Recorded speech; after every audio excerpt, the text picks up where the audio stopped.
Hello, this is Alicia Hen, and for Cytocentric training today, we're on Unit 4, how the Xvivo system handles airborne risks.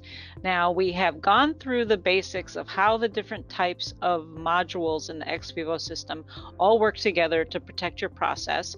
You've seen some typical cell processing videos. You have seen a webinar about disinfection, hopefully by now. So this is the 4th unit. We're going to get into some more details here about how the Xvivo system actually handles the airborne risks around your process. And we've got a lot to cover here. So let's jump in. We're going to talk about gas infusion, that process, neutral pressure inside the Xvivo system, 3 different types of air handling inside the Xvivo system in the closed modules. We're going to talk about relative humidity as a risk to both your process and to the Xvivo system. And we're going to talk about particles as a risk. And then we're going to go through all the little filters that are in the top ceiling of the processing chamber, all those input-outputs, and where they all go to. Gas infusion. Now, you'll remember each module is independently controlled and monitored to provide what the cells need in each compartment. When you set a gas level in here, or any parameters, let's say CO2, you set CO2 for 5%, what happens? Well, for the Xvivo to know what to do with that, it has to have its eyes on what's going on in the chamber, what the levels are at all times. So we have something called the sample stream that actively pumps a stream of gas from the chamber past all the sensor pods that are up above the ceiling of the processing chamber and returns that gas stream then back to the chamber. Because there's a sensor pod for each controllable parameter in there, and we will show you lots more about these when we talk about maintenance. But this is how the Xvivo basically sees what is going on in the chamber so it can control it properly to the settings you put in there. When the Xvivo calls for gas, it opens valves from the compressed gas tanks and allows gas to flow through up to 4 filters to the chamber that needs it. And when new gas is infused, then the external pump senses increased pressure in the chamber and it is triggered. Well, it doesn't sense it, the Xvivo senses it, and it triggers the external pump to then take gas out to maintain neutral pressure. Why neutral pressure? Well, a lot of traditional isolators as well as clean rooms are designed for either positive pressure or negative pressure, with the idea that this forces airborne risks away from either the people in the room or from the process. But we designed the Xvivo system to work with neutral pressure so that risk doesn't flow in either direction, because when it's flowing away from one of these, it's flowing toward the other, and we don't want that. And trying to do envelopes where you have both positive and negative pressure operating is not something that's conducive to a modular design. So we designed it really to work with neutral pressure. And this also helps reduce the risk of system leaks. We did some experiments to demonstrate what the effect of pressure in the system can have on a leak, if you have a sudden leak. So we did an experiment where we cut a 1 centimeter slit in a glove finger as if you had a pretty substantial leak there, and then increased CO2 in the chamber by 1% intervals, which would jack up the pressure while it's first infusing, and then that pressure would ease off after that new level had leveled off. So we're getting pressure in the chamber just during the infusion events while the CO2 is being ratcheted up. And we put a CO2 probe right in the finger of that glove to sense whether any CO2 was coming through the slit in the glove that we put there. And what we found was that CO2 came through that leak only when it was being pressurized by the system, only during the CO2 infusion. When the system came back to neutral pressure, the leak stopped. So this is part of the justification for using neutral pressure. It reduces the risks of leaks in either direction in the system. Now, there are 3 separate types of atmosphere handling that happen inside the Xvivo system. Now, we're not talking here about the laminar flow hood, which is outside of the Xvivo system technically and exposed to room air. We're talking about the closed chambers inside the Xvivo. There is the number 1, the log buffer dilution ventilation, and we talked about this in context of the buffer chambers in Unit 1. We also have the continuously recirculating atmosphere conditioning system, or the CRAC system, which we talked about in relationship to the processing chambers in Unit 1. We also have limit control ventilation, which is a new concept, which we're going to talk about in a minute. So just to go through the log buffer dilution ventilation again. This is the process by which we reduce the chance of any airborne particles getting into the system when you have to import materials.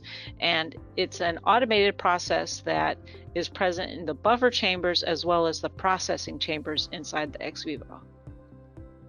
It's not in incubation chambers, but you can open the doors of your incubation chambers into the processing chamber and then run it in the processing chamber so that the atmosphere in the incubation chambers are changed out the same way. So this is data from a small size buffer chamber that was programmed for a single log change dilution ventilation cycle. You can see that we use oxygen as a surrogate for the chamber atmosphere, and if the oxygen isn't already at 20% when this process is started, the Xvivo will start by bringing that oxygen up to 20%, and then it will infuse nitrogen to bring the oxygen levels down to 2% for a 1 to 10 dilution of the atmosphere in that chamber. Now, this process in the small chamber takes between 3 and 5 minutes. If you have a larger chamber, it's going to take longer. So yeah, here you see nitrogen blows that oxygen down, and then nitrogen blows it down, then sterile filtered oxygen is infused to bring that back up to 20%. You can repeat this just by changing the number of logs that you put in the software, and it will automatically do these one after the other. So, and then come to the set point for the oxygen in the chamber at the end. So if you do 1 log ventilation, that's reducing your risk of particles coming in by 10-fold. If you do it twice, then it's 100-fold. If you do it 3 times, then it's 1,000-fold. What log dilution ventilation does not do is treat items with sterilants. There are some traditional isolators out there which will sterilize any items that are coming in. These processes take a long time. We don't do that with our Xvivo systems.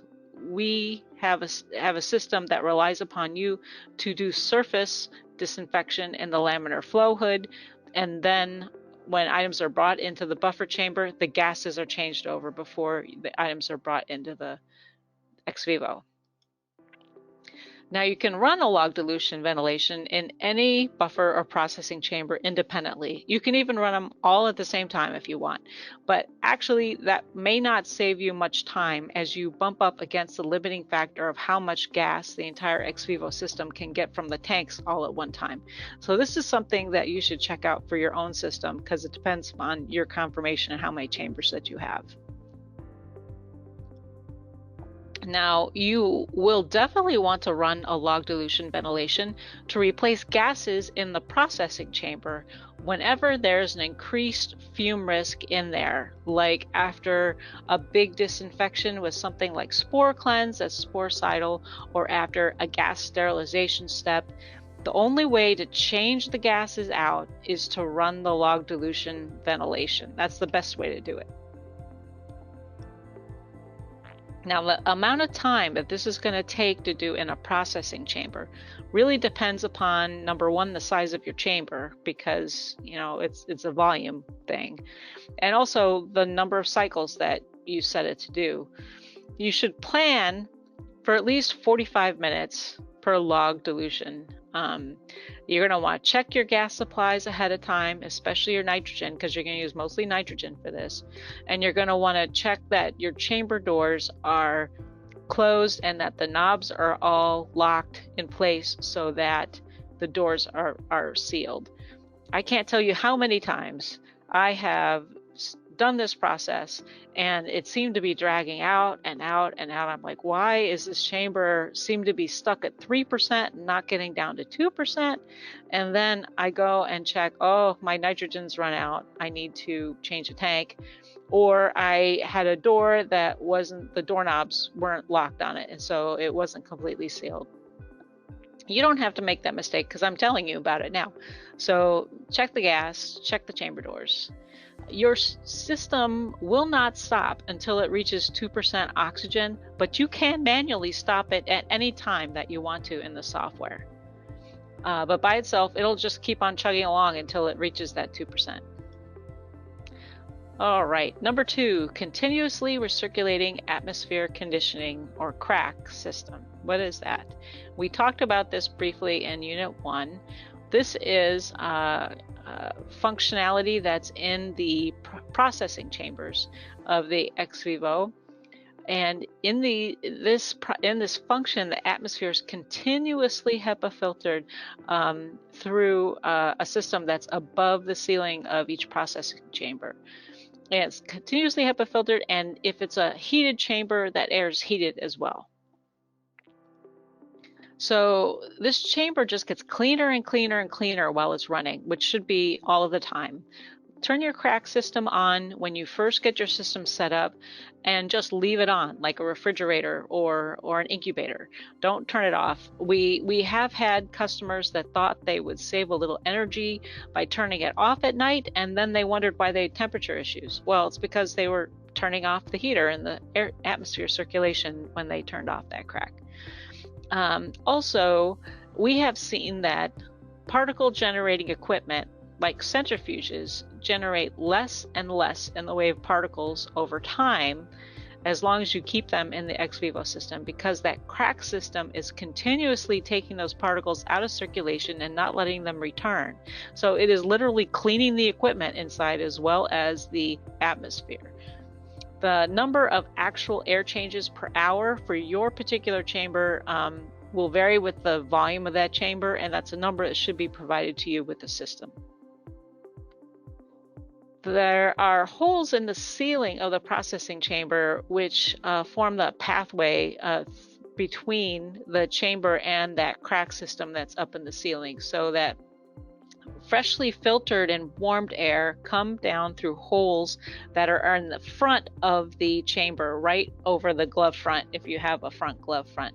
And then the air goes across the floor and then up the back of the chamber to return back to the CRAC. If you have a floor standing centrifuge in your Xvivo system, and it's always a good idea, by the way, to have your centrifuge inside the Xvivo if you can, it will save you an enormous amount of time. Disinfecting process items that have been taken out of the system to go to an external centrifuge and put them back in adds a lot of time to your workday, and a lot of time out of optimum for the cells, because they are not at the right temperatures and, of course, not the right conditions outside the Xvivo. But centrifuges are notorious generators of particles, so we'll often install an extra CRAC unit on the chamber with the centrifuge to help control particle risks, so you don't have to take the cells out. And so this particular one's a floor standing centrifuge, and it has an apron around it, and there may be a CRAC filtration system underneath that apron as well as over top of it to help control particles. What does the CRAC not do? It does not reduce chemical fumes inside the Xvivo chamber because there is no gas exchange. the air just goes through the heater and through the HEPA filter and returns to the chamber. So if you have fumes build up in there, those fumes will just go around and around and around. They will not leave the chamber unless you do something like the log dilution ventilation, which actually brings in fresh gases and exhausts old gases. Now, if you turn off the crack, be aware you're turning off the filtration, you're turning off the circulation, you're turning off the heat. That's the main message about this. Now, there is an inversion of risks to the process when you move your process from an open room into the Xvivo system. Because unlike in an open room biological safety cabinet, disinfectant fumes inside the Xvivo system can't just diffuse away into the room. They're trapped inside and they can build up over time. On the other hand, there's no chance of particles from the room just falling into the Xvivo system the way they can in a BSC. This is why we say that the risks are inverted when you move your process into this closed system. This is also why we discourage the use of alcohols inside the Xvivo system. They are great for taking nose prints off the front of the glove front, but don't use them inside because you don't want to have to change the gases out in order to deal with the fume risk. You can also explore using less disinfectants because of the reduced risks of airborne particles inside the Xvivo system. And you do that, of course, through your environmental monitoring program, which we'll talk a lot more about in the unit on process characterization and optimization. However, the nice thing about having chemical fumes inside the closed system is that there are a lot of different ways that you can mitigate this risk by, say, changing to disinfectants that don't have a fume risk, like quaternary ammoniums, by doing things like doing a log dilution ventilation after you have to do something like a sporicidal treatment, doing things like keeping wipes after you do a disinfection, keeping them in a sealed bag so that the fumes don't keep coming from those wipes. There's lots of ways you can reduce the risk of chemical fumes inside the closed system so that overall you have a far, far lower risk to your process when you think about all the different risks that can affect it. Okay, number 3, the limit control ventilation. This is new to you. There are parameters in the Xvivo system that you can control both up and down. These will include things like the oxygen and the CO2, because the Xvivo system can add them and they can dilute them down. However, there are other parameters that the Xvivo system will control down only, meaning that it will automatically bring in fresh gas by ventilating above a certain set point that you can set in the software. The example here is relative humidity. And the idea is that the Xvivo itself is not adding any water to the system. It's not plumbed into your water pipes. And the only reason that RH goes up in here is because you're working with fluids inside. You're working with your cell processing fluids. And so that will go up to the threshold, and then the Xvivo system will start infusing fresh dry gases from the tanks to keep that RH level below your set point. And you can also set these for things like particles or fumes like chlorine dioxide or volatile organic compounds like those alcohols we were talking about.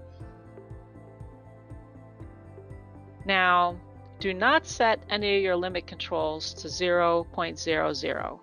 This will use all your gases up and not reduce the risk much to your process. Because although you see 0.0 on your screen, the parameters are actually measured out to 0.000, so out to the 1,000th decimal. So you can still be reading 0.0 and the Xvivo will still be trying to get that parameter down to that last 1,000th of a zero. And so you also have to consider that the error of measurement on any particular sensor may actually be greater than 0.001. So you could actually be trying to control nothing. Now, there are strategic ways to set the limit controls to enhance risk reduction to your process, and we'll talk a lot more about that when we talk about process characterization. Relative humidity as a risk to the process and to the system. Remember we said back in Unit 1 that the Xvivo system is unique in that because it uses dry tanked gases, it naturally has this low relative humidity inside the Xvivo chambers. And that by itself will reduce your microbial risks quite a bit because bacteria and mold have to have a certain amount of humidity for them to grow. They also have a certain amount of humidity for them to even survive. So this is a unique way that the Xvivo can improve your process conditions by reducing microbial risks through low humidity. And actually we have some data on this. I have a paper that we have just gotten accepted to an industry journal, and by the time you're hearing this, hopefully we'll be able to provide that to you as well. Also remember that very high relative humidity will saturate all those filters that are protecting the sensors and disrupt sensor function. So if you come in the morning and all your gas tanks are empty and Xvivo is still trying to infuse gas and you don't know what's going on, look at the RH levels first, particularly in the incubation chambers, because people tend to leave water in there and forget about it. If RH in one is very high, then call service. They can help just walk you through drying out that sensor so it will properly read again. So there's also that pan that we provide with the incubation chamber that looks a lot like the pan that's in the bottom of a room air CO2 incubator. But I'm telling you now, one of the #1 mistakes that people make is they fill up that pan with water like you would in an external incubator, and that is way too much water for that incubation space. You only need actually little dishes of water in there, because remember the Xvivo is going to be fighting the humidity to keep it down. So the more humidity you put in there, the more the Xvivo has to infuse gas to keep it down. You don't want to set up a big fight in there. We did have one customer that decided to fill up this pan anyway, and then just take little culture dishes and float them on the top of the water to try to reduce the surface area of the water that could evaporate into the chamber. That did not work out so well for him. So we don't recommend that at all. You really just need little dishes of water. Start with 1, see how long that lasts you. You can add 2, you can add 3 if you really need to. But actually you don't need a whole pan of water. Now the RH is generally set higher in incubation chambers than in processing chambers. Now these are spaces where vessels are closed. They don't have the same risk of contamination to your process because you're not working with open vessels in the incubation chambers, unlike the processing chamber. The highest risk area for cultures is in the processing chamber where they're open and manipulated, so we particularly want the relative humidity low there.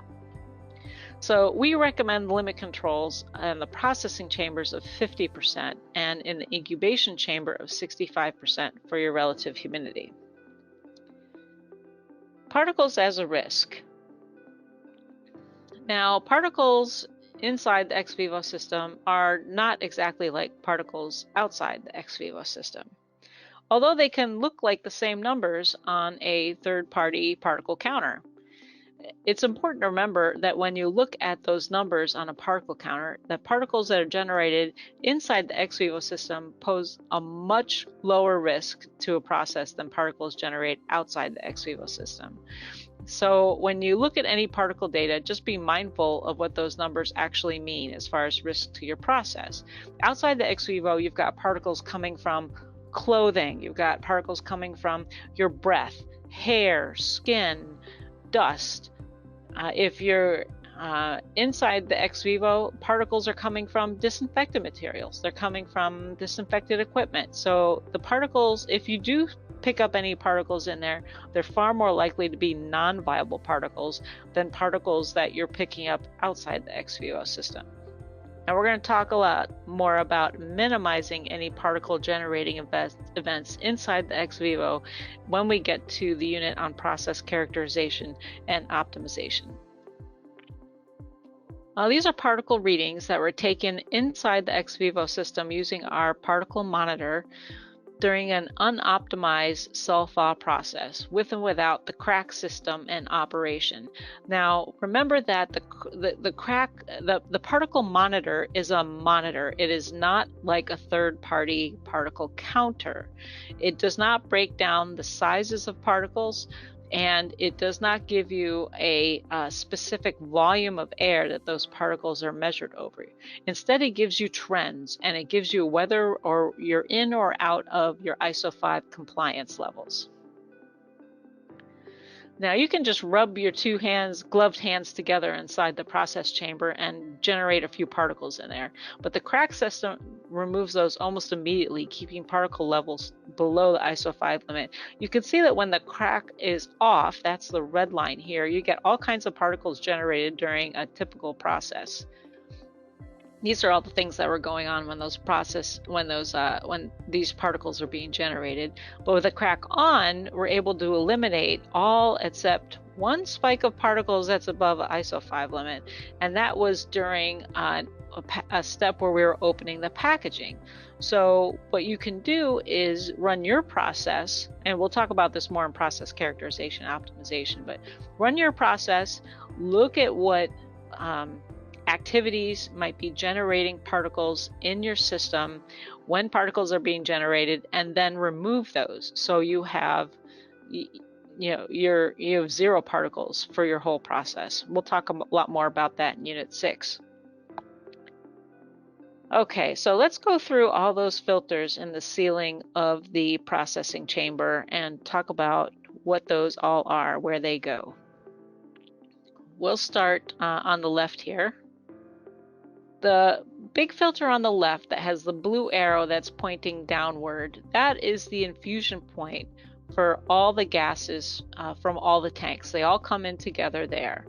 And that is the last filter, the only one that is accessible to you in that series of filters that filters all the incoming gases. Gases taken out of the processing chamber on the right, where you see a bulkhead that is missing a filter. That is because that goes to the external pump, and you can always filter that at the pump if you want as well. A lot of people will take the gas that comes from that pump and put it straight out a fume hood. It's up to you. I don't know your facility, so there may be different ways that you handle exiting gas from the ex vivo system. So, but that's where the gases come in and the gases exit. And like I said, that's the last filter in that series of filters that the gases have to pass through before they get in. So there's a sensor pod, like I said, for each controllable parameter that's in the up above the ceiling of each chamber, and we have that sample stream that blows chamber air past all the sensor pods and then back into the chamber again. And those filters are here. You can see the sample stream intake is over on the right, and the sample stream returns are over on the left next to the gas input. In the middle, we have a silver rod that is the temperature probe, and then next to that is a filter that is on the path to the pressure sensor. So it's easy to remember because temperature and pressure go together, and they go together in the middle of this series of filters. Now on the far right, we have a filter that has a blue arrow that goes up, and that is something that goes to what's called the preferred path. And we're going to go over that in our live chat with you so that we can make sure you have clarity on what that is. The particle monitor input is located in the corners of the chamber. You'll see it on the side there, and it's located about halfway up. And we put it there so we could get it closer to the floor where all the action is and where particles are more likely to be generated. And obviously there's no filter on that one. So that's all we have for Unit 4. We're going to talk more in process characterization and optimizations about lots of the points here. But before that, we're going to go through all the software controls so you can see specifically how to control all the things that we've been talking about here. Thanks very much. And again, don't hesitate to reach out to us. We love to talk about what's going on with you and your process and your facility. And we've got lots of experience with issues that have come up for other customers. So please don't hesitate to ask us questions. We're here for you. Thanks. Bye.